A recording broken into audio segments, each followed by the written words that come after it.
Noticentro 1, CMI. Buenas noches, bienvenidos a las noticias. Los siguientes son los hechos más importantes de hoy en Colombia. Ecopetrol anunció ganancias por 27 billones de pesos en el acumulado del año entre enero y septiembre. Con esto registra las mejores cifras de la historia de la compañía. Solo en el tercer trimestre del año obtuvo 9,5 billones de pesos debido a los altos precios del petróleo en el mercado internacional. Vamos a ampliar esta noticia en nuestra emisión nacional a las 9 de la noche. Medicina Legal confirmó la causa de la muerte de el agresor de la menor Hilary Castro, de Juan Pablo González Gómez, el hombre que presuntamente habría agredido a esta menor de edad con un cuchillo en Transmilenio. Según la necropsia, el presunto abusador murió por múltiples golpes, por lo que apuntaría a que se trató de un homicidio al interior de la URI de Puente Aranda. González Gómez, de 42 años, fue capturado el sábado 5 de noviembre y hallado en la tarde del domingo sin signos vitales. Ampliación de esta noticia en nuestra emisión nacional a las 9 de la noche. Las siguientes son las noticias más importantes del mundo hoy. Se calienta el cierre de votaciones legislativas en Estados Unidos. Trump dice que están engañando a sus seguidores para votar, mientras cortes locales ordenan ampliar cierre de votaciones en varios estados. Arizona y Georgia, los estados donde más problemas se reportan. Biden pide a los demócratas votar y defender la democracia, mientras advierte que si pierden los demócratas, al país le esperan 2 años horribles. Los ojos puestos en los estados clave que definirán la carrera al Congreso de Estados Unidos. La Casa Blanca advierte que el conteo de votos de las elecciones podría llevar días. Con Claudia Palacios y Luisa Tobo. Tensión en la jornada electoral de Estados Unidos, en la que se elige a todos los miembros de la Cámara de Representantes y a 35 de los 100 ocupantes del Senado, más algunos gobernadores y otros funcionarios. Una vez comenzó el cierre de las votaciones en los primeros estados, estallaron los reclamos por parte de grupos republicanos que alegan que se está engañando al electorado en algunos centros de votación. Hasta el expresidente Trump publicó un video en el que pide a sus seguidores permanecer en las filas hasta que los dejen votar, mientras piden ampliar los horarios para sufragar. Luego de una jornada electoral que se desarrolló con normalidad y sin grandes inconvenientes, los primeros colegios electorales que cerraron fueron los estados de Indiana y Kentucky. Una hora más tarde se sumaron Florida, Georgia, New Hampshire, Carolina del Sur, Vermont y Virginia. La costa oeste cierra las urnas a las 8 de la noche, hora local, siendo Hawái y Alaska los últimos estados en cerrar las votaciones. Sin embargo, a pesar de anunciarse el cierre, los funcionarios electorales han aclarado que atenderán a los votantes que ya se encontraban en la fila. Con el pasar de las horas empiezan a registrar molestias por parte de los electores, en donde registran incidencias en las máquinas de voto y con el voto por correo en algunas de las circunscripciones más grandes por su población. Una de ellas es Maricopa, Arizona, el segundo mayor distrito electoral de Estados Unidos. El expresidente Donald Trump aseguró sin pruebas que existen anomalías con los votos en ausencia en Detroit y dijo que a las personas que se presentan a votar les están diciendo que ya votaron. Don't leave your line. Stay where you are. They say that the machines aren't working. They say that they're running out of paper in different locations throughout different states. There's a lot of bad things going on. Stay online. Do not leave. I know you don't want to be there as long as they're going to try and force you. They want to delay you out of voting. Organizaciones civiles pidieron al gobernador de la Florida, Ron DeSantis, que extienda el plazo límite para aceptar votos por correo y verificar la identidad de quienes usaron boletas de voto provisionales hasta el lunes 14 debido al previsto impacto de la tormenta tropical Nicole en el estado. Además, en varios sitios web del estado de Mississippi estuvieron inaccesibles durante unos 30 minutos debido a que un grupo de piratas informáticos rusos asignara el estado como un objetivo para desconectar. Por su parte, el presidente Joe Biden le pide al pueblo estadounidense votar y defender la democracia, mientras advierte que si pierden el control del Congreso, al país le esperan 2 años horribles. Es el día de las elecciones, Estados Unidos. Haga que su voz se escuche hoy. Vote. Con este mensaje comenzó el día del presidente Joe Biden, quien no salió a dar declaraciones a la prensa, pero sí estuvo muy activo en su cuenta de Twitter, lanzando pullas y datos de campaña, su gestión y de lo que pasaría si los republicanos llegan a tener el control. El mandatario, quien votó anticipadamente el pasado 29 de octubre junto a su nieta Natalie de 18 años, quien votaba por primera vez en Delaware, dio en las últimas horas una evaluación de la situación en caso de que los republicanos tomen el control en el Congreso. Aseguró que si pierden la Cámara y el Senado, van a ser 2 años horribles, pero dijo aliviado que la buena noticia es que tendrá una defensa acérrima, una pluma de veto que bloquearía cualquier proyecto que tenga que pasar por sus manos y no sea de su total agrado. Los ojos de los electores y de los partidos políticos están puestos especialmente en 9 estados que podrían marcar cambios en las tendencias y dar un golpe, sea para los republicanos o para los demócratas. Las encuestas otorgan una ligera ventaja a los republicanos tanto en la Cámara de Representantes como en el Senado, lo que abre la puerta a que puedan bloquear las grandes iniciativas de la agenda política de Biden y devolver la parálisis legislativa al Congreso del país. Pero hay un puñado de circunscripciones que suelen cambiar de color cada vez. Hay que prestar atención sobre todo a estos estados: Pensilvania, Michigan, Wisconsin, Nueva York, Georgia, Nevada, Ohio, Texas y Arizona, llamados estados púrpura o bisagra, que no son controlados por la mayoría de ningún partido y en cada elección tienen que ser disputados hasta el último voto para poder ajustar los escaños necesarios. Pensilvania, estado fuerte que puso en la cima en 2020 a Biden y debate el aborto, acoge las contiendas más esperadas.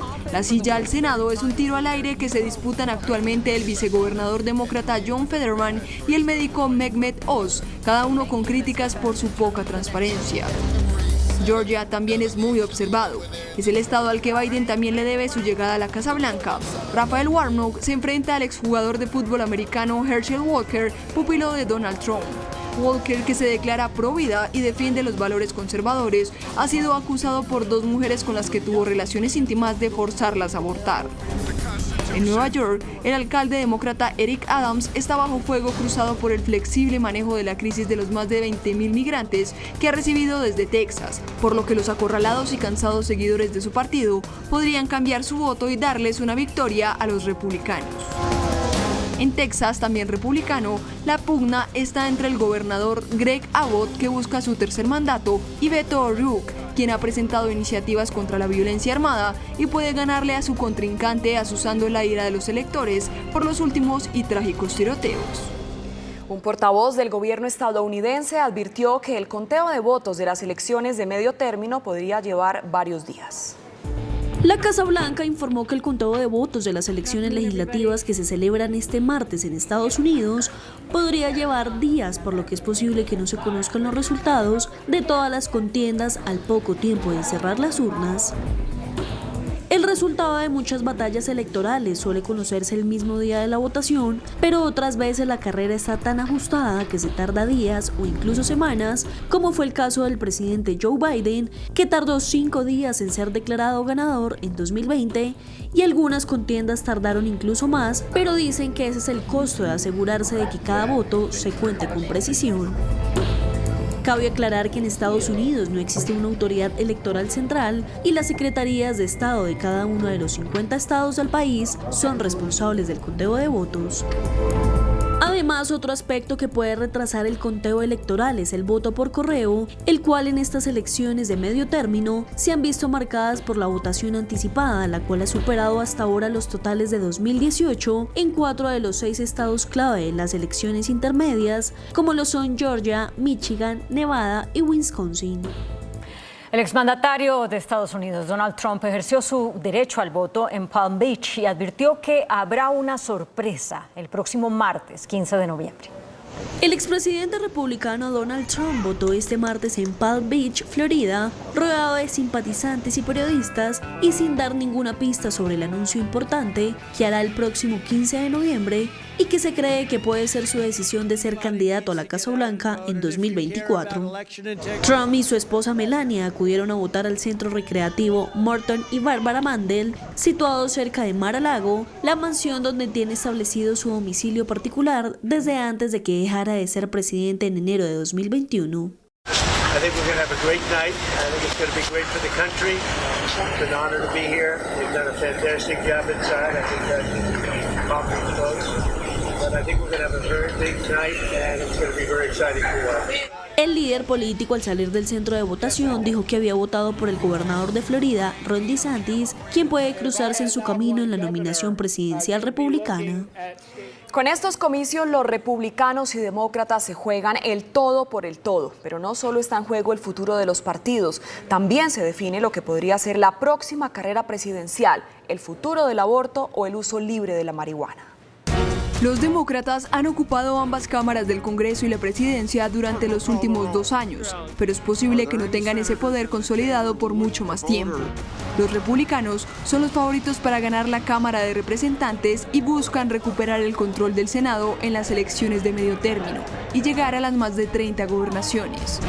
Como ocurre cada 2 años, están en juego los 435 escaños de la Cámara de Representantes. Para controlarla, un partido debe tener 218 de los 435 escaños.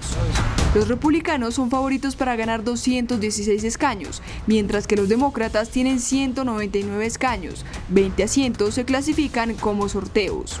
En el Senado, que cuenta con 100 miembros, se requieren 50 votos más 1 para controlarlo.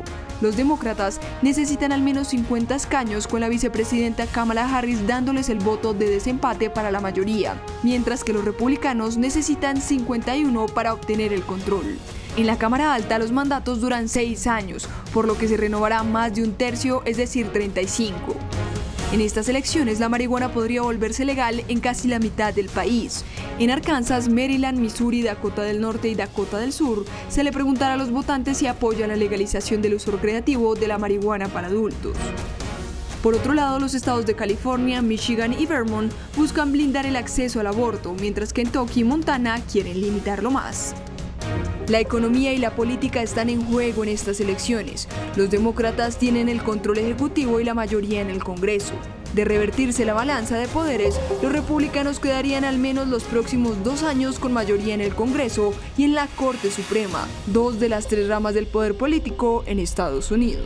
La poderosa tormenta Nicole avanza hacia la costa este de Florida, en Estados Unidos, y amenaza con tocar tierra como huracán categoría 1. El Centro Nacional de Huracanes de Estados Unidos advirtió que la tormenta subtropical Nicole, formada al este de las Islas Bahamas, se fortalecerá durante este martes y que también el miércoles hasta alcanzar la intensidad de huracán. Se prevé que el fenómeno subtropical toque tierra en el sureste de Estados Unidos, lo que provocaría lluvias torrenciales incluso en áreas que aún se recuperan de los efectos del huracán Ian. Por segunda vez y última del año se podrá ver el eclipse lunar. El eclipse se podrá ver en gran parte de Asia, Australia, América y en Colombia. Usted podrá ver este evento, que también es llamado luna de sangre, por su peculiar característica de mostrar un tono rojizo muy brillante.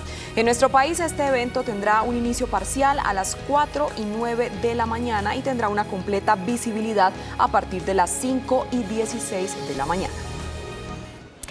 Investigadores y científicos estadounidenses probaron con éxito un riñón bioartificial. Tiene el tamaño de un celular y evitaría futuras diálisis. En todo el mundo, cientos de millones de personas padecen de insuficiencia renal o enfermedad crónica del riñón. Una alternativa para estos pacientes es el tratamiento de diálisis, mientras que una minoría vive con riñones trasplantados. Investigadores de Estados Unidos desarrollan un riñón artificial que podría hacer que las personas que viven así no necesiten diálisis. Asimismo, ayudaría a todos los pacientes que llevan mucho tiempo en listas de espera por un trasplante. En esta iniciativa, llamado Proyecto Riñón, se han realizado experimentos de prueba de concepto, demostrando que el riñón bioartificial funciona solo con la presión sanguínea, sin necesidad de bombas ni fuentes de energía externas. Los riñones sanos son cruciales para filtrar toxinas y productos de desecho de la sangre y controlar la presión arterial, las concentraciones de electrolitos y otros fluidos internos. Replicar estos procesos para el tratamiento médico es muy difícil, y este nuevo dispositivo implantable supera muchos de los obstáculos del pasado. Muy buenas noches. Nuestro invitado de esta noche es el señor ministro de Hacienda, el doctor José Antonio Campo. Ministro, muchas gracias por aceptar esta invitación.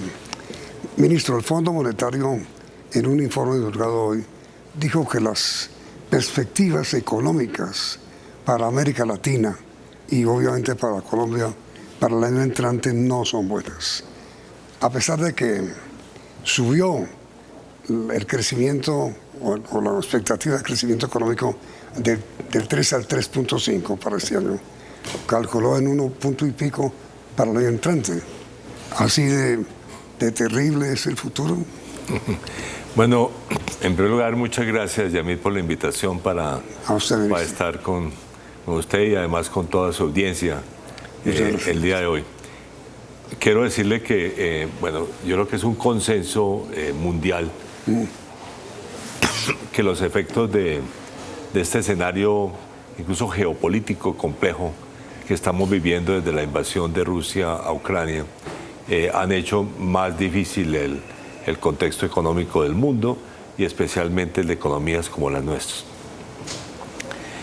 La inflación se disparó en el mundo entero y obviamente en Colombia y además ya se habla mucho de la posibilidad de una recesión, ciertamente en varios países europeos, notablemente Alemania, por ejemplo, pero también incluso en los Estados Unidos. Entonces la economía mundial se está desacelerando fuertemente y, como digo, los países desarrollados pueden entrar en recesión. Entonces ese contexto pues es adverso para economías como la nuestra, porque finalmente nosotros estamos en primer lugar viviendo los efectos de la inflación internacional, pero también vamos a tener una desaceleración. Entonces lo que anotó el Fondo Monetario es, yo diría, es un concepto bastante generalizado.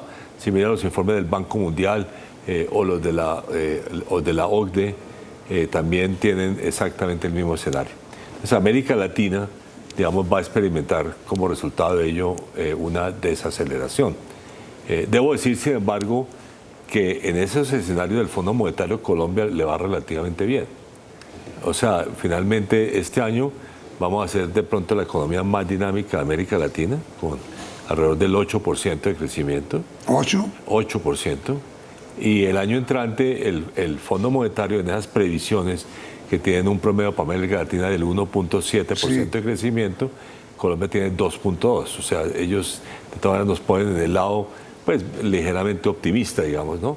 Y eso que, digamos, el nivel de actividad económica con el 8%, pues hace que, obviamente, el crecimiento del año entrante sea un poco menor, por el efecto arrastre, como decimos en la economía. Sí. Un efecto arrastre que sí. Pues, ahora, el otro tema, si quiere, hablamos ahora del tema... Pero sobre eso usted dice, ministro, el Fondo Monetario hoy elevó su cálculo, su expectativa de crecimiento de Colombia para este año del 6, que había calculado, al 7. Usted dice que vamos para el 8. Vamos para el 8. ¿Y el año entrante? El año entrante hay mucha discusión sobre cuánto es el crecimiento esperado de Colombia. Como digo, el Fondo Monetario tiene 2.2, el Banco Mundial 2.1, la CEPAL 1.9, o sea, está en torno al 2%. Aquí las previsiones, el Banco de la República es el más pesimista, que dice que solamente es 0.5%. O sea, todavía hay, obviamente, todos estamos revisando las cifras del año entrante, pero de todas maneras, un punto que es muy positivo es que si crecemos 8% este año, que es lo que creemos, el nivel de actividad económica va a ser muy alto de todas maneras, ¿no? Pero de todas maneras, ministro, un decrecimiento al 1 y pico o al 2 para Colombia significa una preocupante desaceleración, ¿no es verdad? Así es una desaceleración importante. Pero no caemos en recesión. No caemos en recesión. Yo creo que eso... Nadie hasta ahora está haciendo previsiones de recesión, o sea, de caída de la actividad económica. Pero, a ver, ministro, ¿qué diferencia hay entre la desaceleración que va a venir para Colombia y la recesión que no va a venir? Bueno, la recesión es una disminución, es negativo, es una disminución de la actividad económica. Nadie está hablando de una disminución de la actividad económica, o sea, de una recesión. Debo decir, la última recesión que tuvo Colombia fue en 1999, porque una de las virtudes de Colombia es que en su historia hemos tenido muy pocas recesiones. ¿Qué significa una recesión, ministro? Una recesión quiere decir que la actividad económica cae. O sea, la producción puede ser agrícola, la producción industrial, el comercio disminuye. Eso es lo que significa una recesión. ¿Estados Unidos está en recesión, sí o no? Bueno, teóricamente, pero eso hay una discusión muy amplia, estuvo en recesión el primer semestre de este año. ¿Que sí hubo recesión? Sí, hubo recesión, pero hay mucha discusión porque el primer trimestre hay mucha discusión de si eso fue signo de recesión o no, porque fue una baja de inventarios, digamos, ¿no? Entonces, pero bueno, o sea que uno puede discutir si hubo recesión o no. Ahora, lo que ya está en discusión es si el año entrante va a tener recesión. Esa es la discusión que nos afecta para estas proyecciones de las cuales estamos hablando.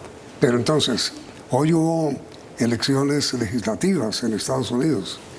Toda la Cámara, 435 representantes y 35 senadores. Y 35 gobernadores también. Hasta ahora no hay datos. La tendencia, señor ministro, tendencia y proyección, todavía no hay datos. Era una victoria republicana. ¿Eso es bueno o malo para nosotros? Bueno, si me lo permite, yo no debería hacer apreciaciones políticas sobre Estados Unidos, por ciertamente, ¿no? No, pero es que la política no es que depende de si ganan los demócratas o ganan los republicanos. ¿Qué pasa con la situación económica? No creo que la situación económica cambie mucho por ese motivo. Si gana uno u otro. No creo que cambie mucho. Curiosamente, digamos, debo decirle, las relaciones del gobierno actual de Estados Unidos, que es demócrata, con el gobierno colombiano son excelentes. Pero no son sorprendentes. Bueno, es que recuerda que en Estados Unidos los embajadores los tiene que ratificar el Congreso, el Senado. Y es muy difícil a veces que ratifiquen senadores, sobre todo cuando hay esa división política que es la característica de Estados Unidos. Cámara republicana y Senado por un voto. Sí, es muy complicada la elección de embajadores de Estados Unidos. Pero no es que estén malas las relaciones. No, las relaciones son realmente excelentes. Digo, yo creo que nunca había habido tanto, pero era el presidente Biden mismo llamó al presidente Petro 2 días después de su elección y aquí han venido, como hemos visto, funcionarios de muy alto nivel de Estados Unidos a reunirse con nosotros. Yo mismo, cuando fui a Washington, tuve una excelente reunión con la Secretaría del Tesoro, que es el Ministerio de Hacienda allá. En general, las relaciones están en nivel óptimo con Estados Unidos. Pero entonces, señor ministro, la situación económica que vive hoy Estados Unidos, que es saliendo un poco de la recesión, ¿afecta o no afecta a Colombia? Bueno, nos afecta es por un lado un poco diferente, que es el otro tema que usted mencionaba, el Fondo Monetario, que es el tema del acceso al crédito internacional. El crédito internacional para nosotros, el crédito privado, ¿no? Se ha vuelto muy caro. El endurecimiento de las... El endurecimiento, y no es de ahora, en realidad, yo diría que es desde comienzos del año, las tasas de interés de largo plazo que son las relevantes. Las tasas de interés relevantes para nosotros son las de 10 años, las de 10 años del Tesoro, del bono del Tesoro. Entonces nosotros tuvimos dos efectos que nos hicieron encarecer mucho el crédito. Primero, la pérdida del grado de inversión, del llamado grado de inversión del año pasado, que digamos nos aumentó los márgenes de riesgo. Sí. Y después vino el aumento las tasas de interés de Estados Unidos. Entonces, yo diría que si va un tema individual que nos afecta es ese, el encarecimiento. Ahora que hoy en día es muy costoso ir al mercado privado de capitales a emitir bonos. Ahora, afortunadamente le digo, hemos tenido un acceso excepcional al crédito multilateral, o sea, al crédito del Banco Mundial, del Banco Interamericano de Desarrollo, de la CAF, y también a las agencias oficiales, sobre todo la Agencia Francesa de Desarrollo y la KfW, que es como el Banco de Desarrollo de Alemania. Tenemos muy buen acceso y eso nos ha permitido seguirnos financiando bien en dólares. ¿Okay?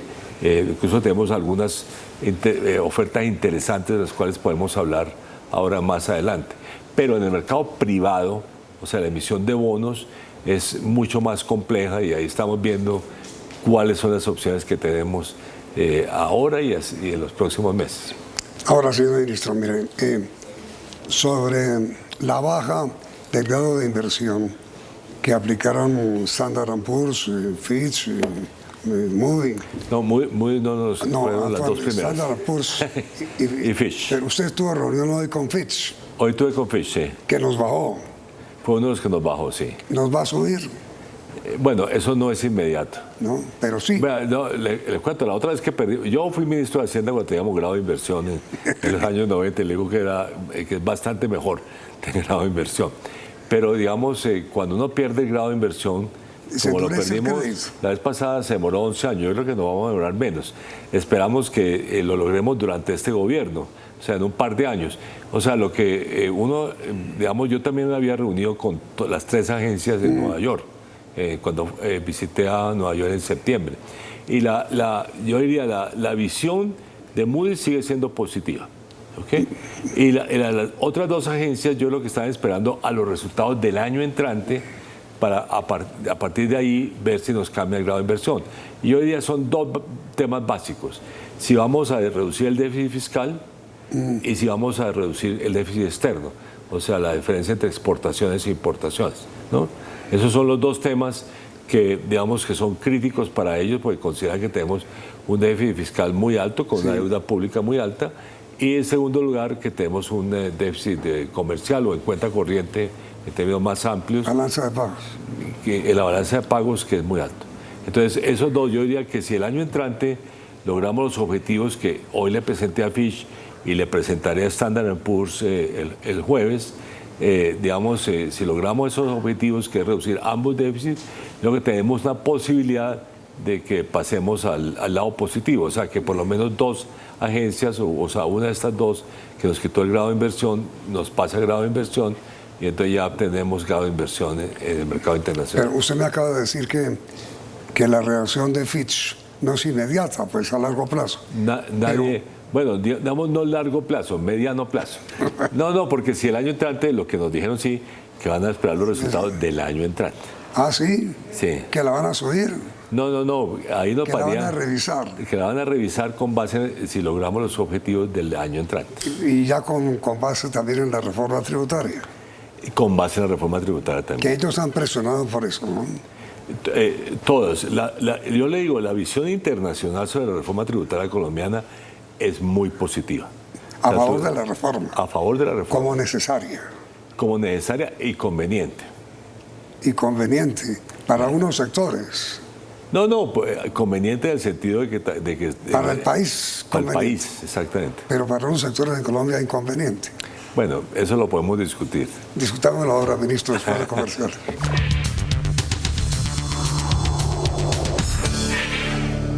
La reforma tributaria, señor ministro, ¿a quién perjudica, a quién afecta, a quién beneficia y a quién no toca? Bueno, la reforma tributaria, en primer lugar, beneficia a los sectores pobres de la población a la cual le vamos a dedicar los recursos. El gasto adicional que vamos a hacer está destinado a los sectores pobres de la población. O sea, ellos son los beneficiarios básicos de la reforma. ¿Cómo? ¿De qué manera? A través del gasto social. O sea, va a haber, digamos, si se quiere, por ejemplo, en materia rural, es la reforma agraria y los programas de apoyo a los pequeños productores del campo. Pero ahí perdón un momentico, ministro, porque usted me dice, mire, por ejemplo, se benefician las clases menos favorecidas. Una manera es la reforma agraria. Pero estamos asistiendo a este fenómeno, ministro. Fedegan le dijo al gobierno que estaban disponibles 3 millones de hectáreas para vendérselas, para que la dedique el gobierno a la agricultura y no a la ganadería. Y la ministra de Agricultura dijo últimamente, y usted lo sabe, después de consultarlo a usted, que no hay dinero para para comprar 3 millones de hectáreas. Bueno, sí va a haber recursos para la compra de tierras en el plan de desarrollo, no le quepa la menor duda. Sobre eso va a haber recursos y además va a haber unos programas de desarrollo productivo para ellos, alternativas que van a ser apoyadas por la la Agencia de Desarrollo Rural, que es la otra agencia del Ministerio de Agricultura, que apoya. Y tenemos también, estamos programando unos créditos mucho más generosos para los pequeños productores. O sea, todos esos son programas en ese campo. Pero también hay en salud, en educación, en vivienda rural, en acueductos. O sea, hay una gran cantidad de programas que irán en el plan de desarrollo que están dirigidos a los sectores pobres de Colombia. Pero a ver, señor ministro, unos créditos, dice usted, créditos con las tasas actuales que son altísimas. No, las tasas acuérdense que las tasas en el sector agropecuario para pequeños productores son generosas, porque son fijadas por Finagro. Que no tienen recursos. No, curiosamente sí tienen recursos. En el caso de Finagro, porque digamos... ¿Los tienen o los van a tener? No, incluso los tienen y podemos aumentarlos. Digamos, Finagro tiene unos recursos cuando los bancos no cumplen una cierta meta de créditos para el sector agropecuario, tienen que invertir en los títulos de Finagro. Sí. Y esos títulos se dedican en gran medida a financiar pequeños productores. Entonces, mucho se hace a través del Banco Agrario. Entonces, el Banco Agrario canaliza esos créditos ya directamente a los pequeños productores. Entonces, es un mecanismo que ya existe, que se puede ampliar para, digamos, hacia adelante y la tasa de interés pues es la que determina esos títulos, no necesariamente la tasa de interés de mercado. O sea, no estamos hablando del 30%, digamos. Pero entonces, usted dice, la reforma tributaria que va a producir 20 billones de pesos va a servir, primero, para ayudar a los sectores más pobres, financiando una reforma agraria. Segundo, educación. Educación. ¿Cómo? Bueno, ahí hay varios programas, todo esto está definiendo el plan de desarrollo que ya los lineamientos los hará públicos el DNP y el gobierno para través del Departamento Nacional de Planeación el 15 de noviembre, que es la fecha límite para presentar los lineamientos del plan de desarrollo. Hoy estuvimos discutiendo los recursos en el Consejo de Política Fiscal. Entonces, digamos, allí en el caso de educación, por ejemplo, hay programas de infraestructura escolar para llevar una mejor infraestructura a todos los sectores más pobres de la población en materia educativa, incluyendo acceso digital, por ejemplo, acceso a Internet, si se quiere, ¿no? Y también hay unos programas de becas para estudiantes universitarios de bajos ingresos, algunos de los programas del Ministerio de Educación.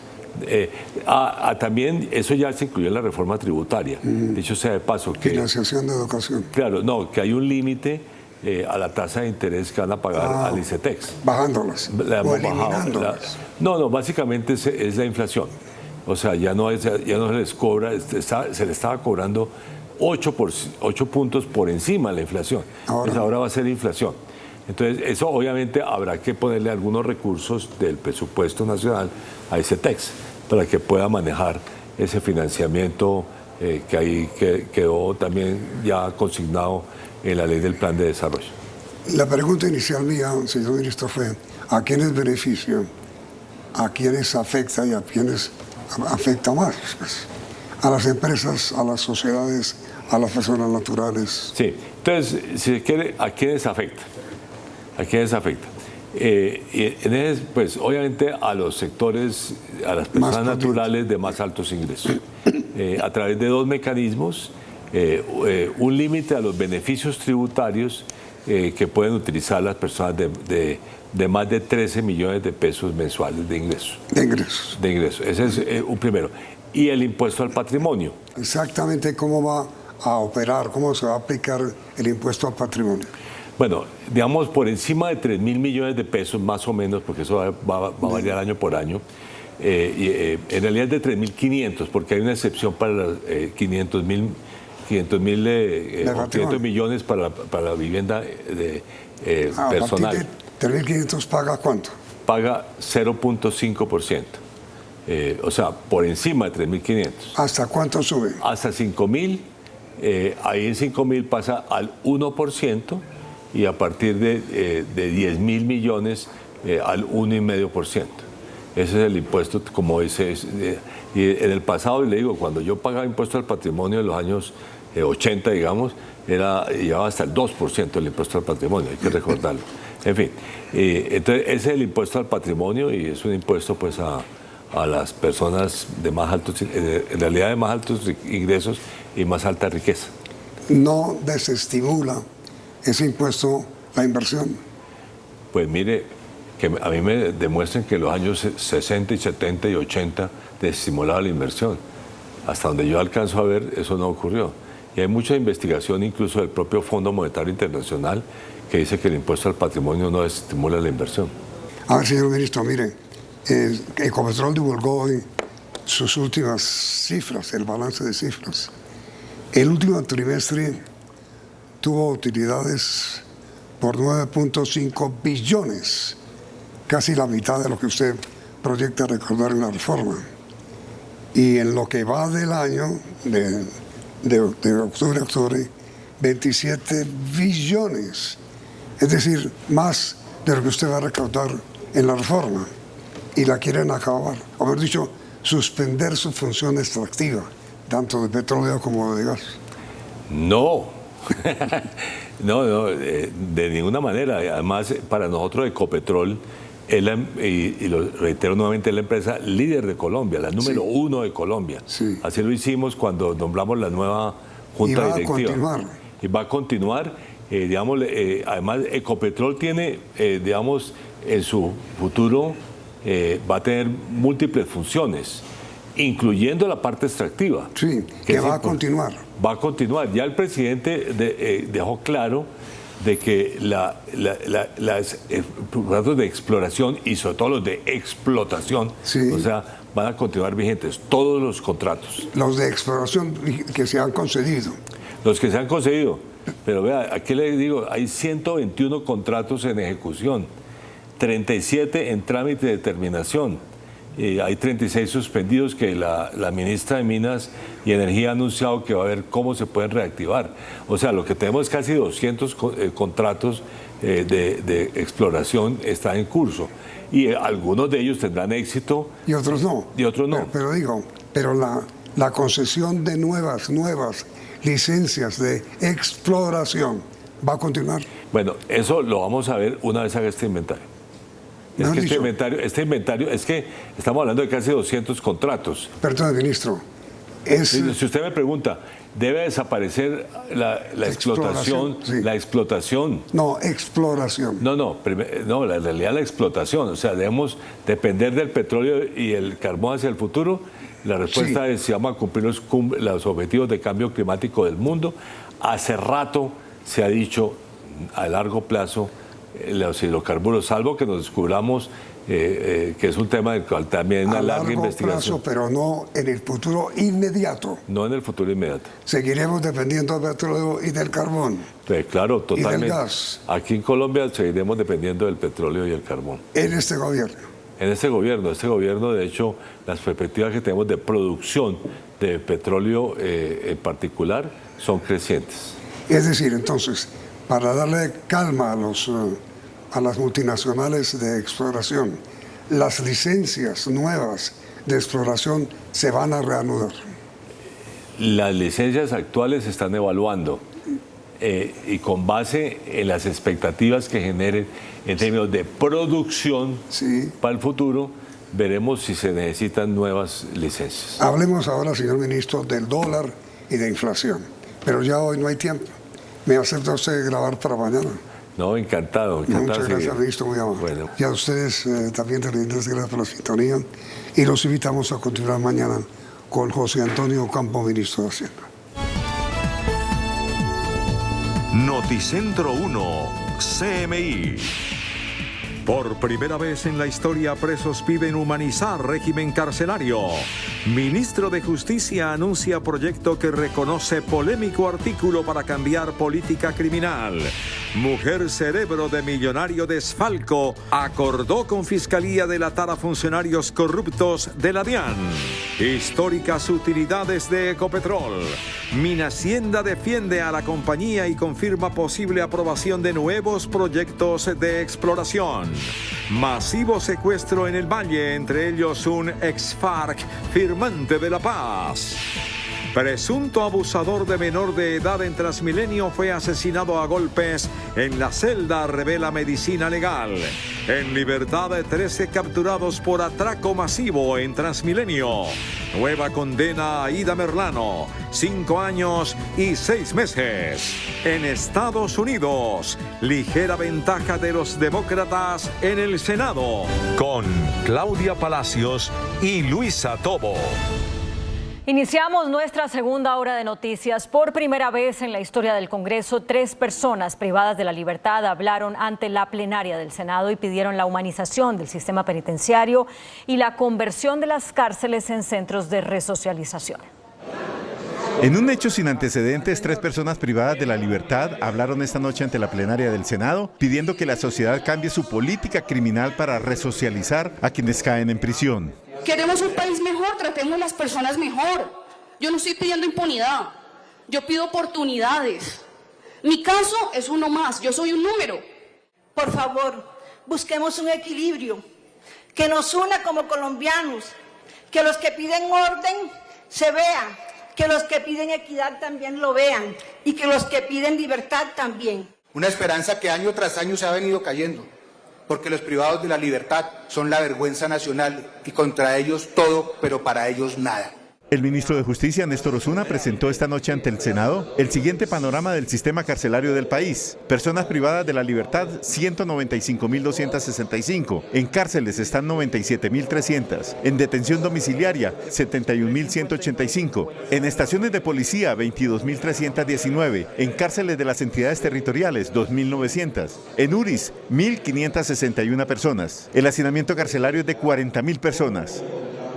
El ministro Osuna reconoció que para ampliar esos cupos el país necesitaría 30 años y anunció que ante este sombrío panorama el gobierno considera que no debe seguir el populismo punitivo y prefiere una política criminal humanizada, para lo cual presentará un proyecto que él mismo considera que será controvertible en el mes de marzo. Necesitamos una política criminal humanista que reivindique la resocialización, que tenga en cuenta que las personas que han cometido un delito tienen que pagar la pena que está establecida en la ley, pero que siguen siendo seres humanos, y que el éxito de una política penitenciaria no es tener mucha gente en la cárcel, sino tener un menor índice de delitos en la calle. El director del INPEC, teniente coronel Daniel Gutiérrez, anunció que abrirá una unidad de asesoría a miles de reclusos que ya deberían estar en libertad, pero que no han salido por desconocimiento de sus derechos. Noticentro 1 CMI conoció que la Fiscalía concedió un acuerdo de colaboración a la empresaria Olga Lucía Díaz, quien es el cerebro de un desfalco a la DIAN por 1,6 billones de pesos. La mujer confesó y revelará las modalidades de evasión de impuestos en el país. El acuerdo de colaboración entre la empresaria Olga Lucía Díaz, alias La Patrona, y la Fiscalía contempla que la mujer tendrá que entregar todos los detalles de cómo operaba una red de corrupción que desfalcó a la DIAN por 1,6 billones de pesos mediante la evasión de impuestos. La Fiscalía acusa a la mujer de hacer una serie de movimientos financieros a través de 9 empresas fachada, con las que se realizaron operaciones con más de 2.000 compañías legales con facturas falsas y empresas ficticias. Asciende al 1,6 billones de pesos. Repito, esa suma nunca se pagó, esas cifras nunca tuvieron trazabilidad ni mediante el sistema financiero, ni en efectivo, ni mediante otro canal. Alias La Patrona se comprometió a entregar nombres de al menos 10 personas que serán investigadas por el millonario desfalco a la DIAN, entre ellos funcionarios de esa entidad. Ante una visita, por ejemplo, de la Dirección de Impuestos y Aduanas Nacionales, la visita pase con aprobación y entre otras actividades que, pues, al parecer se fraguan al interior de esa entidad. La mujer también ayudará a detectar los patrones de evasión de impuestos en la DIAN, entidad que ya ha recuperado 55.000 millones de los 1,6 billones de pesos de evasión. Que consiguen una persona de escasos recursos o vulnerable o con necesidades que se preste para ofrecer su nombre, su cédula y su huella y acudir a un acto de constitución de esa empresa. La mujer tendrá inmunidad a cambio de su colaboración con la Fiscalía. Ecopetrol anunció utilidades récord para el cierre del tercer trimestre del año. La compañía petrolera registró los mejores resultados de su historia y para el año corrido, enero-septiembre del presente año, se obtuvieron ganancias por 27 billones de pesos, lo que significó un alza de 145% frente al mismo periodo del año anterior. De acuerdo con el reporte, solo en el tercer trimestre se presentaron ganancias por 9,5 billones de pesos. Ecopetrol continúa fortaleciendo sus programas de inversión para seguir avanzando en la transición energética. Las ganancias en parte se dieron por el alza en los precios del petróleo en el mercado internacional. Y el posicionamiento de Ecopetrol y del país como tal en términos de lo que se está haciendo es bien favorable. Entonces ahí vemos muchísima oportunidad. La producción de crudo pasó de 684.000 a 720.000 barriles por día, mientras la refinación pasó de 354.000 a 395.000 barriles. El presidente de Ecopetrol sostuvo que la junta directiva respaldó los programas y las estrategias de la empresa. La junta apoya la estrategia 2040. Ese es el primer tema que les diría. Hemos tenido oportunidad de conversarla. De conversar con la Junta, de presentarles los temas de estrategia y demás. Frente a los contratos, el dirigente dijo que Ecopetrol tiene hasta 8 años para seguir manteniendo la actividad. Con lo que hoy tengo en contratos de exploración propios o puros, digamos, o inclusive contratos de producción con posibilidades exploratorias, puedo tener 8 o 10 años de actividad hacia adelante. Finalmente, Bayón afirmó que el impacto de la reforma tributaria será menor al esperado. El uribismo presentó al Congreso un proyecto de ley para obligar al gobierno a cumplir los actuales contratos petroleros y a no acabar con la explotación de hidrocarburos. Ante el secretario del Senado, Gregorio El Hash, la bancada uribista, encabezada por Paola Holguín, presentó hoy el proyecto de ley contra la política energética del gobierno del presidente Gustavo Petro. Que lo que busca es obligar al gobierno a garantizar que se sostengan los contratos vigentes y se hagan más contratos de exploración y explotación de hidrocarburos, los que sean necesarios para garantizar la transición energética y no poner en riesgo la seguridad energética, alimentaria y fiscal del país. El uribismo advierte que la seguridad energética del país está en peligro por culpa de lo que llama la senadora Holguín la política petrolera equivocada del actual gobierno. El ministro de Hacienda, José Antonio Campo, reveló que el gobierno evalúa una posible aprobación de nuevos proyectos de exploración petrolera. Los resultados fueron celebrados por el ministro de Hacienda, José Antonio Campo, al señalar que los recursos serán claves para los ingresos del Estado y la financiación de los programas sociales. Reitera que es nuestra empresa número 1 de Colombia, el gobierno está empeñado en que siga prosperando, además con la diversificación de actividades en que está involucrada, que incluye no solamente pues la exploración y explotación de petróleo y gas, sino también la inversión en energías alternativas. El funcionario defendió la compañía e hizo referencia a los contratos y anunció la revisión a 200 proyectos sobre los cuales se buscará una reactivación. De este inventario dependerá si habrá nuevos contratos exploratorios. Se están evaluando todos los contratos ya firmados de exploración, que son cerca de 200, para ver, digamos, qué perspectivas nos dan en materia de producción de petróleo y gas. Ocampo reconoció que en este momento Colombia necesita de la actividad petrolera y de minería para preservar las finanzas públicas del país. El petróleo tiene que seguirnos generando recursos de divisas para poder mantener el crecimiento económico. Los apartes del ministro de Hacienda se dieron durante el programa Pregunta Yamil. El ministro de Defensa, Iván Velásquez, advirtió que el gobierno deberá definir en qué términos entabla una negociación o un diálogo con alias Iván Márquez y las disidencias de las FARC. El ministro de Defensa destacó que la recién sancionada Ley de Orden Público le permite al gobierno entablar negociaciones con la disidencia del ex jefe negociador de las FARC en La Habana, Iván Márquez. Habrá que definir también, luego de esta caracterización, en qué términos se adelantaría un proceso con la segunda Marquetalia y en todo caso la definición también de las consecuencias que, como igualmente hemos insistido, se trata de procesos diferentes. Una comisión liderada por el Ministerio y de la que hacen parte el Comisionado para la Paz y la Dirección Nacional de Inteligencia deberá definir qué estatus le da a la disidencia de Márquez. El ministro también advirtió que militares no estarán en la primera fase de la negociación con el ELN, pero sí en mesas técnicas. Por lo menos en los primeros momentos de la negociación, los militares no estén en esa mesa de negociación. Por su parte, el presidente de la Jurisdicción Especial para la Paz, Roberto Vidal, advirtió que actualmente alias Iván Márquez tiene la puerta cerrada en esa jurisdicción. El magistrado Vidal aseguró que aunque el gobierno ha abierto una posibilidad de negociación con la disidencia de las FARC liderada por Iván Márquez, las leyes actuales no permiten que ellos reciban beneficios de la JEP. Es nuestro órgano de cierre y bajo las normas que gobiernan la competencia de la jurisdicción, esa es una decisión final ahora y ellos están y se mantendrán fuera de la jurisdicción.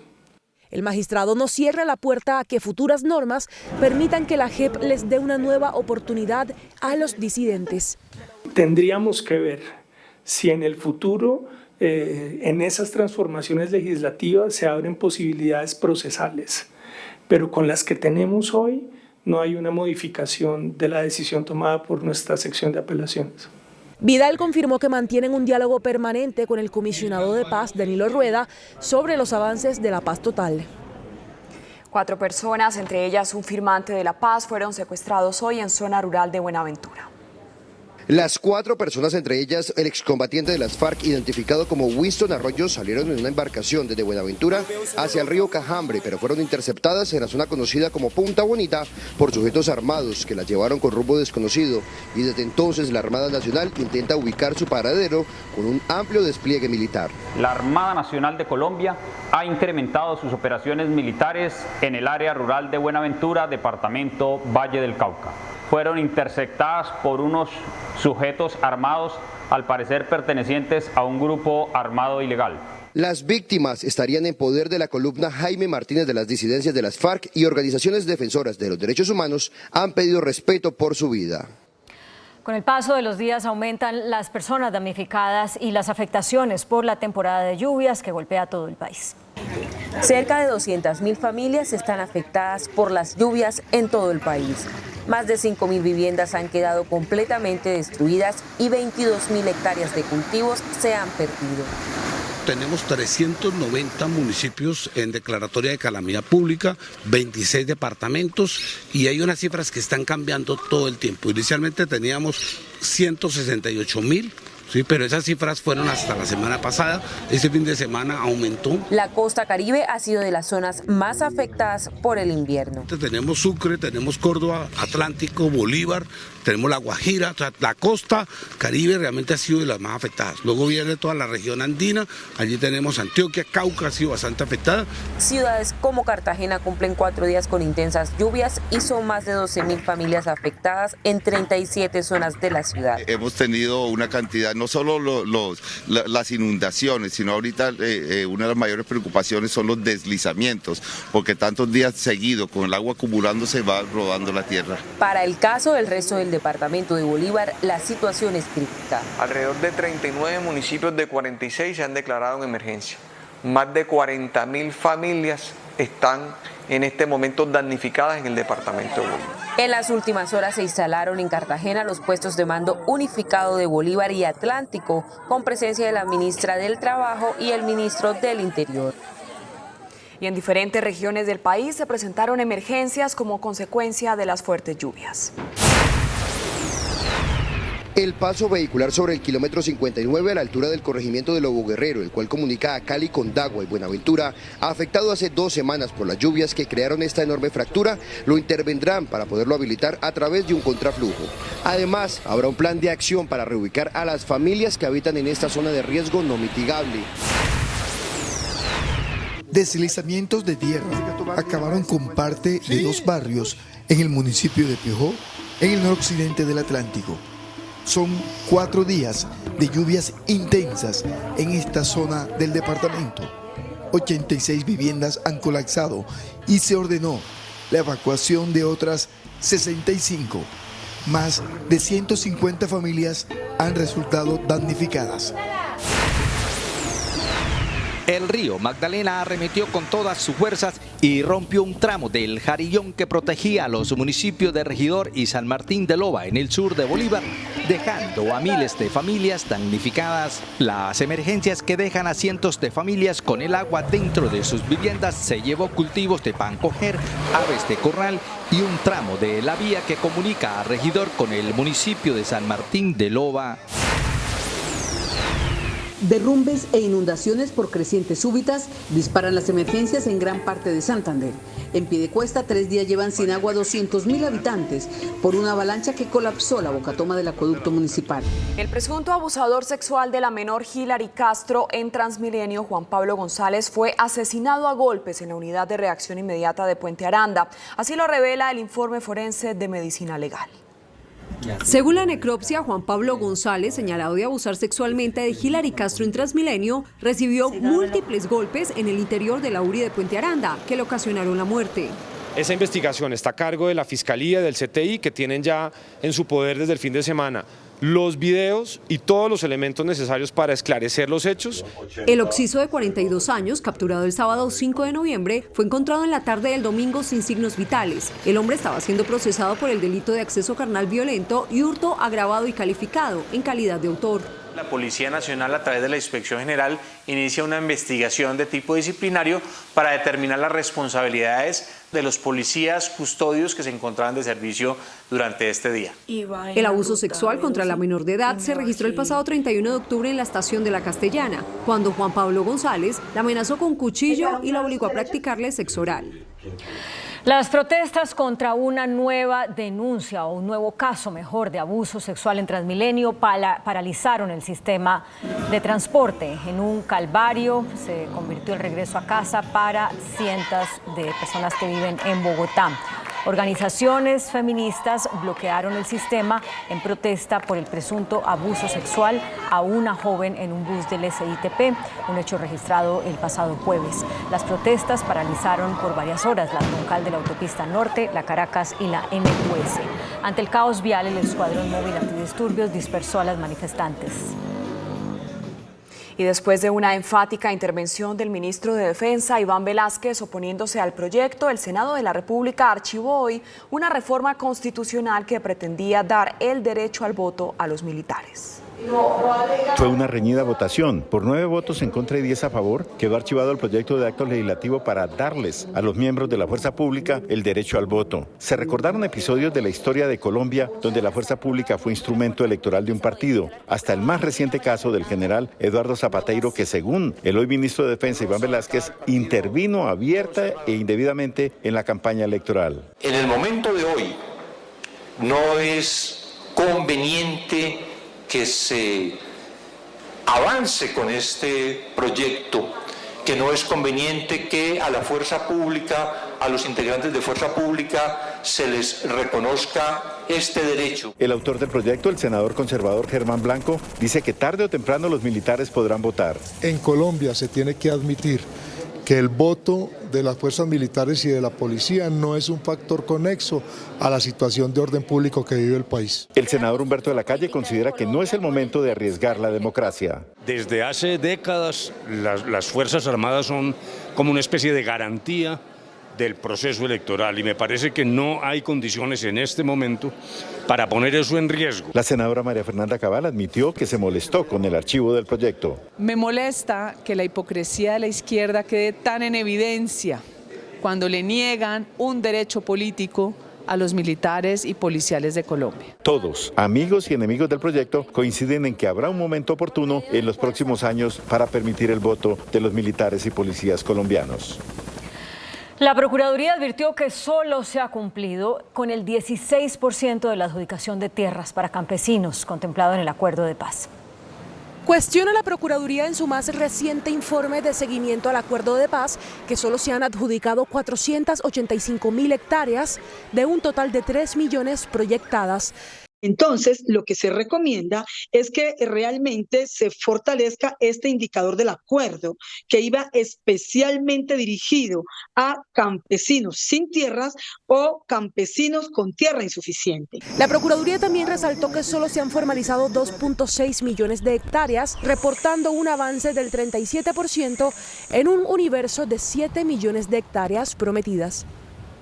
La Corte Suprema de Justicia condenó a 5 años y 6 meses de prisión a la exsenadora Aida Merlano. La Corte pidió en extradición a la excongresista. La nueva condena contra Merlano es por el delito de violación de topes de campañas electorales. La Sala de Primera Instancia de la Corte advirtió que Merlano excedió en 3.430 millones de pesos el gasto legalmente permitido para su campaña al Senado de 2018 por el Partido Conservador. Para condenarla, la Corte tuvo en cuenta documentos que encontraron en un allanamiento a la Casa Blanca, que funcionaba como su comando o sede política. Evidenciaron grandes sumas de dinero que giraron los hermanos Julio y Mauricio Gerlain Echavarría entre enero y abril de 2018 en 82 cheques. Merlano ya había sido condenada en 2019 a 11 años de cárcel por comprar votos. Actualmente está recluida en una cárcel de Venezuela. La Corte Constitucional revisa una tutela de la actriz Esperanza Gómez, que cuestiona la cancelación de su cuenta de Instagram. La tutela presentada por Gómez ha planteado un debate sobre la censura en redes sociales. La actriz de la industria pornográfica cuestionó que se cancelara su cuenta de Instagram por mostrar fotos en prendas íntimas, como también hacen modelos del país. El 15 de noviembre, la Corte realizará una audiencia por este caso. Y un juez dejó en libertad a 13 personas responsables de un atraco masivo en Transmilenio. Aunque con armas blancas y de fuego amedrentaron, hirieron a sus víctimas y despojaron de sus celulares, billeteras y demás pertenencias a estas personas en una estación de la calle 26, el juez los dejó en libertad al considerar que era muy costoso para el Estado enviarlos a la cárcel. Desde Sharm el-Sheikh en Egipto, donde participa en la cumbre ambiental COP27, el presidente Gustavo Petro anunció recursos para atender a las víctimas de las inundaciones que afectan a gran parte del país. El mandatario también sostuvo varias reuniones, entre ellas una nueva con el presidente de Venezuela, Nicolás Maduro. Informe de nuestro enviado especial, Gerardo Aristizábal.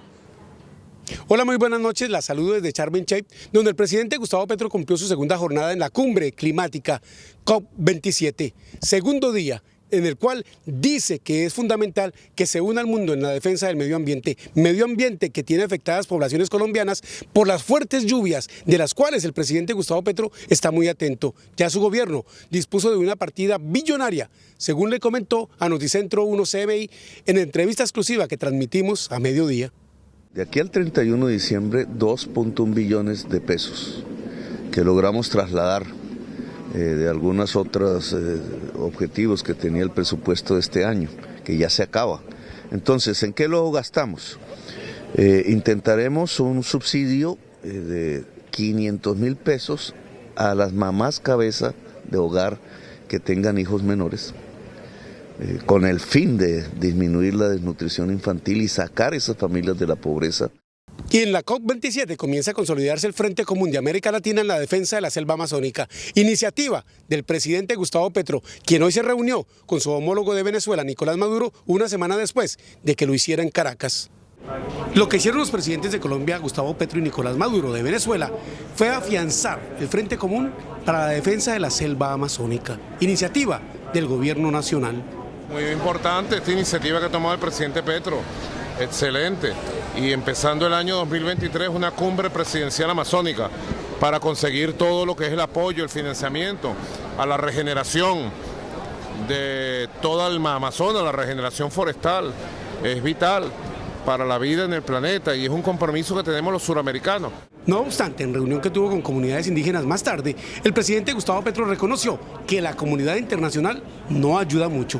Aquí propusimos que se cambie deuda por acción climática. En los diferentes foros donde me han invitado a hablar, lo hemos dicho. Uno no encuentra recepción a la idea. En Sharm el-Sheikh se desarrolla la cumbre medioambiental número 27. Nunca antes había participado la niñez, había sido tenida en cuenta, pues el orgullo es que un niño colombiano la abrió hoy, a nombre de la infancia mundial. Francisco Javier Vera, quien hoy está exiliado en España. Él es Francisco Javier Vera, tiene 13 años de edad y es reconocido en todo el mundo por ser un caracterizado defensor del medio ambiente. Lo paradójico es que abandonó el país por amenazas de muerte. El problema, precisamente, defender el medio ambiente. Pero él dice que antes de esa defensa está su propia vida. Así es, claro, primero está la vida. Yo mismo digo, primero hay que cuidar la vida, entonces empezar por uno, ¿no? Francisco Javier abrió hoy la cumbre internacional en la COP27 de la niñez, la primera que se hace en las 27 que ha habido en toda la historia, cuando los líderes mundiales se reúnen precisamente para preservar el medio ambiente y defender que la crisis climática no afecte a la población mundial. Le entregó un manifiesto firmado por 5.000 niños al presidente de la República. Coincide en la política medioambiental del mandatario colombiano. El presidente Gustavo Petro sostuvo hoy reuniones bilaterales con el canciller de Alemania y con la directora ejecutiva de la Organización de las Naciones Unidas en la lucha contra las drogas. Manifestó su directora ejecutiva que debe reenfocarse precisamente esa lucha y que la ONU está dispuesta a colaborar en el enfoque que busca el presidente Gustavo Petro. Mañana el mandatario colombiano comenzará gira en Francia. Desde Sharm el Sheikh, en Egipto, Gerardo Aristizábal, Noticentro 1, CMI. El gerente del Metro de Bogotá, Leonidas Narváez, advirtió que cualquier modificación en el trazado generará sobrecostos y retrasos en los tiempos de entrega previstos. El gerente del Metro de Bogotá, Leonidas Narváez, habló sin tapujos de las implicaciones de modificar la primera línea del metro. Asegura que soterrar el 40% del trazado es un ajuste mayor que impediría entrar en operación en el 2028. Esto generaría un retraso para iniciar o para que la línea 1 hasta la calle 72 inicie una operación real de casi 3 años o 4 años. Además del tiempo, el costo adicional es billonario y tendría que correr por cuenta del gobierno nacional, ya que Bogotá no ha pedido ni pedirá ajustes al proyecto. Esto generaría un incremento en los costos que uno podría pensar que pueden estar entre 10 o 12 billones de pesos. La primera línea del metro tiene 24 kilómetros, va desde Bosa hasta la Caracas con 72. Para el gerente, de darse el cambio, Bogotá tendría que renunciar a 10 kilómetros de metro. Me lleva a mí a pensar que habría que limitar el objeto del contrato a los 15 kilómetros que quedarían elevados. Este martes abrió sus puertas el primer vagón del metro. Se trata de una maqueta en tamaño real donde los bogotanos podrán familiarizarse con el proyecto. Comienzan a conocerse los primeros resultados de las elecciones de medio término en Estados Unidos. A esta hora, los republicanos recortaron la ventaja con la que iniciaron los demócratas en el Senado. En la Cámara, los republicanos están doblando a los demócratas. Sin embargo, analistas y medios advierten que aún es muy temprano para saber hacia dónde irá el balance del poder. Se empiezan a conocer los primeros resultados de las elecciones de término medio de Estados Unidos. Hasta el momento en el Senado los demócratas tienen 36 escaños y los republicanos 36, mientras que en la Cámara los demócratas tienen 32 escaños y los republicanos 71. Además, el gobernador de Florida, el republicano Ron DeSantis, fue reelecto en su cargo por un amplio margen al derrotar a la candidata demócrata Val Demings. Así, DeSantis se consolida como un posible precandidato republicano para las presidenciales de 2024. La republicana Kay Ivey fue reelecta como gobernadora de Alabama. En New Hampshire fue electo Chris Bruno del Partido Republicano y Bill Lee gana la reelección como gobernador de Tennessee. La economía y la política están en juego en estas elecciones. Los demócratas tienen el control ejecutivo y la mayoría en el Congreso.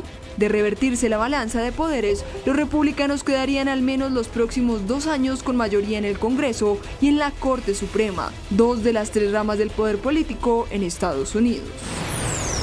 El expresidente republicano Donald Trump votó este martes en Palm Beach, Florida, rodeado de simpatizantes y periodistas y sin dar ninguna pista sobre el anuncio importante que hará el próximo 15 de noviembre y que se cree que puede ser su decisión de ser candidato a la Casa Blanca en 2024. Trump y su esposa Melania acudieron a votar al centro recreativo Morton y Barbara Mandel, situado cerca de Mar-a-Lago, la mansión donde tiene establecido su domicilio particular desde antes de que dejara de ser presidente en enero de 2021. Es el día de las elecciones, Estados Unidos. Haga que su voz se escuche hoy. Vote. Con este mensaje comenzó el día del presidente Joe Biden, quien no salió a dar declaraciones a la prensa, pero sí estuvo muy activo en su cuenta de Twitter, lanzando pullas y datos de campaña, su gestión y de lo que pasaría si los republicanos llegan a tener el control. La Aeronáutica Civil objetó la integración de las aerolíneas Avianca y Viva Air. En una decisión colegiada, el gobierno decidió no aprobar la integración de las aerolíneas que venían en dicho proceso desde el mes de abril.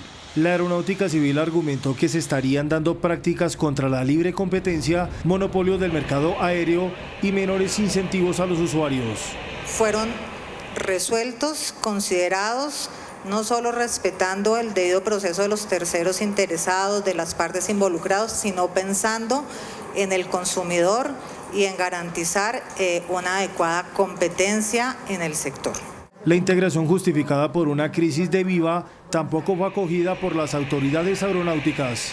La operación propuesta generaba una indebida restricción de la competencia que, bajo la normatividad vigente, debía ser objetada. Avianca y Viva seguirán en este proceso a una decisión que se tomó en primera instancia. Satena reanudará mañana los vuelos Bogotá-Caracas. Además, adquirirá 2 aeronaves para cubrir esa ruta. A las 7:50 de la mañana de este miércoles despegará una aeronave Embraer 145 con la ruta Bogotá-Caracas y capacidad para 50 pasajeros, operada por la aerolínea estatal Satena. Su primera operación internacional, y esta es una apuesta de nuestro gobierno, del gobierno del presidente Gustavo Petro, por Satena. Ese fue el acuerdo que suscribieron los 2 presidentes en la reunión que se hizo hace pocos días en Caracas. El 28 de noviembre Satena lanzará su ruta Barranquilla-Caracas. El ministro advirtió que pronto autorizarán a otras aerolíneas para esta operación. Tenemos aerolíneas que están listas, en el caso colombiano Avianca, Latam y Wingo. El índice de capitalización de la bolsa, que mide el comportamiento de las 20 principales acciones, cerró al alza.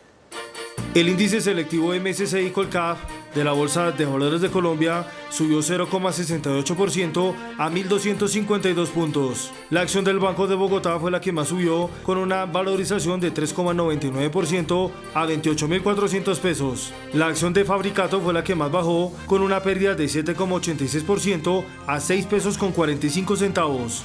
La acción más negociada de la jornada fue la de Ecopetrol, al movilizar más de 9.000 millones de pesos, con una variación positiva de 0,39% a 2.550 pesos. Y el dólar cerró a la baja. Indicadores económicos en Noticentro 1 CMI.